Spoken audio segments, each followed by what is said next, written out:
समाज में व्याप्त कुरीतियों और अव्यवस्थाओं को दूर करने के साथ समाज को एकजुट करने के उद्देश्य से ब्राह्मण समाज ने एकजुट होकर सामाजिक कार्य करने का संकल्प लिया। इसी क्रम में विप्र चिंतन शिविर का आयोजन होटल लेमन ट्री में किया गया। इस दौरान आगामी 23 जून को सूर सदन में आयोजित होने जा रहे विप्र चिंतन कार्यक्रम को लेकर जानकारियां साझा की गई। आमंत्रण पत्र विमोचन कार्यक्रम में ब्राह्मण समाज ने एकजुट होकर सामाजिक कार्य करने का संकल्प लिया। ब्राह्मण समाज एकजुट होकर समाज के विकास और उत्थान के लिए काम करेगा। समाज की कुरीतियों को दूर करने के लिए लोगों के बीच जाकर जागरूकता कार्यक्रम आयोजित किए जाएंगे। वहीं समाज में हो रहे विघटन को रोकने के लिए एक संरक्षक मंडल भी बनाया जाएगा। इन सभी उद्देश्यों को दिशा देने के लिए 23 जून को सूर सदन में विप्र चिंतन कार्यक्रम का आयोजन किया जा रहा है। वहीं यह जानकारी होटल लेमन ट्री में आयोजित शिविर के आमंत्रण पत्र विमोचन कार्यक्रम में पदाधिकारियों द्वारा दी गई। महर्षि परशुराम की तस्वीर के समक्ष दीप प्रज्वलित कर कार्यक्रम का शुभारंभ किया गया। दोनों हाथ ऊपर उठाकर भगवान महर्षि परशुराम के खूब जयकारे भी लगाए गए। ब्राह्मणों को उन्नति के पथ पर अग्रसर कराना है। हमारे जो युवा वर्ग के बच्चे हैं आज बेरोजगार हैं, हम लोग क्यों बेरोजगार हैं उस विषय पर चिंतन करना है। दहेज के मामले क्यों इतने बढ़ रहे हैं, सबसे बड़ी मेन समस्या है बेरोजगारी। जब बच्चा बेरोजगार होगा, घर में लड़ाई होगी तो भैया दहेज का मामला बढ़ेगा। तो कई ऐसी मूलभूत समस्याएं हैं जिनकी वजह से हम लोगों को गुजरना पड़ता है। ऐसी कोई सरकार नहीं जो ब्राह्मण के बन जाए, लेकिन ब्राह्मण एकजुट नहीं है, ब्राह्मण एक नहीं है। इसकी वजह से आज हम लोगों को हर जगह से बहिष्कार झेलना पड़ता है। एक तरीके से मैं तो ये बोलता हूँ कि हर सरकार एक तरीके से हमारा बहिष्कार करती है, हमारा शोषण करती है, क्योंकि हम लोग एक नहीं हैं। तो सब लोगों को एकजुट करना। गरीब बच्चा, अगर हमारा कोई गरीब बच्चा है, पढ़ने में अगर अच्छा है, हम उसको कैसे आगे ले जा सकते हैं, उसके लिए पढ़ाई में सहयोग करेंगे। कोई गरीब ब्राह्मण है, इलाज के लिए अगर दिक्कत है, उसको हम इलाज के लिए जो भी पैसे की व्यवस्था हुई हम लोग करेंगे। हमारा मेन उद्देश्य है ब्राह्मण समाज को आगे ले जाना, उसको उन्नति के पथ पे अग्रसर करना। उसके लिए हमारी पूरी टीम कार्य कर रही है। 23 तारीख को समस्त उत्तर प्रदेश से, समस्त जितने भी जिले आसपास के हैं, सभी जिलों से ब्राह्मण समाज आएगा।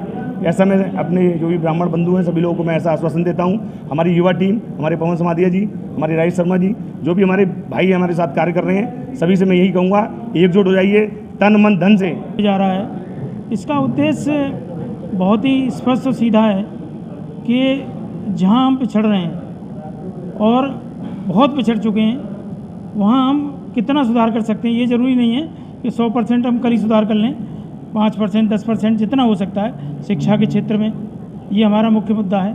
उसके बाद हमारा जो पिछड़ापन, जो उद्योग व्यापार या नौकरी में जो हम पिछड़ रहे हैं, वहाँ हम कैसे अपने बच्चों को आगे मोटिवेट करें, उन्हें बताएं उसके बारे में। उसके लिए हम एक टीम बना रहे हैं। और एक सबसे बड़ा मुद्दा ये हमारे यहाँ कि जो पारिवारिक विघटन, तलाक तक की नौबत जो आ रही है, वो हम बहुत बड़े आराम से एक टीम बना के, क्योंकि लीगल टीम के बारे में मुझे बहुत अच्छी जानकारी है और मैं इसे पूरा वो रखता हूँ, मेरे पास टीम बहुत अच्छी हैं, तो हम उन टीमों के द्वारा और कुछ सामाजिक लोगों के द्वारा ऐसे परिवारों को विघटन से बचाएं।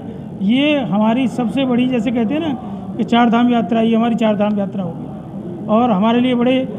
गजेंद्र शर्मा, डॉक्टर तरुण शर्मा, प्रोफेसर लवकुश मिश्रा व राहुल चतुर्वेदी ने कहा कि 23 जून को सूर सदन में आयोजित होने जा रहे शिविर में 1000 से अधिक लोग आगरा सहित अलीगढ़, हाथरस, एटा, मैनपुरी, फिरोजाबाद, कासगंज, इटावा, झांसी से शिविर में भाग लेने पहुंचेंगे। त्रयोदशी संस्कार को सूक्ष्म रूप से ही किए जाने की बातों को कहते हुए समाज से जुड़े लोगों ने विभिन्न बिंदुओं पर चिंतन व उन्हें अमल में लाने के लिए रणनीति तैयार की जाएगी।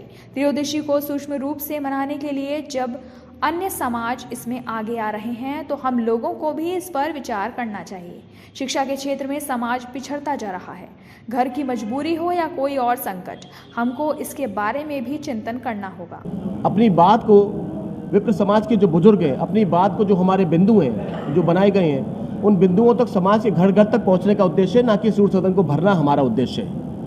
और सबसे बड़ी बात जो इस प्रेस कॉन्फ्रेंस में है, वो मेरा अपना मानना ये है कि लगातार भाई बुजुर्ग मथुरा के देवकीनंदन शर्मा जी जो ग्राम पंचायत की लड़ाई लड़ते लड़ते उनकी सांसें टूट गईं, प्रशासन के कानों में जू नहीं रहेंगी। खंदौली पर समाज के लोगों की त्रयोदशी संस्कार में मारपीट करना, उल्टा मुकदमा दर्ज कराना, हाथरस में योगेंद्र शर्मा जी की हत्या कर देना, एटा में परशुराम जयंती निकलने पर मुकदमा दर्ज कर देना, आखिर लगातार ये क्या हो रहा है, विप्र समाज के लोग ही टारगेट पर पूरे उत्तर प्रदेश में क्यों आ रहे हैं। मैं आपके मीडिया के माध्यम से कहना चाहता हूँ कि सोमवार तक का समय हम प्रशासन को देते हैं। अगर उपाध्याय जी के जो हाथरस के हत्या हुई है, अगर सोमवार तक सारे आरोपी पकड़े नहीं गए तो मंगलवार को समाज के लोग शहर में कलेक्ट्री को और सौहार्द पार्क से कलेक्ट्री को लाल करने का काम करेंगे। ये सभी विप्र बंधुओं ने एकता का परिचय दिया है। आयोजन के दौरान सभी ने एक मत होते हुए कहा, जहां पहले 90% समाज के बच्चे उच्च पदों पर रहते थे, आज की स्थिति किसी से छिपी नहीं है। बेरोजगारी पर भी हमें सोचना होगा। जो भी समाज के व्यापारी हैं, उन लोगों को पहले समाज के बच्चों को रोजगार देना होगा। जहां भी परशुराम जयंती निकलती है या अन्य कोई कार्यक्रम हो, बढ़ के हिस्सा लेना होगा। संख्या बल दिखना चाहिए। ब्राह्मण समाज के लोगों पर पूरे प्रदेश में झूठे मुकदमे लग रहे हैं, उनकी हत्याएं हो रही हैं। इस पर एक आंदोलन की रूपरेखा बने ताकि शासन प्रशासन तक इसकी गूंज हो सके। दहेज रहित विवाह पर भी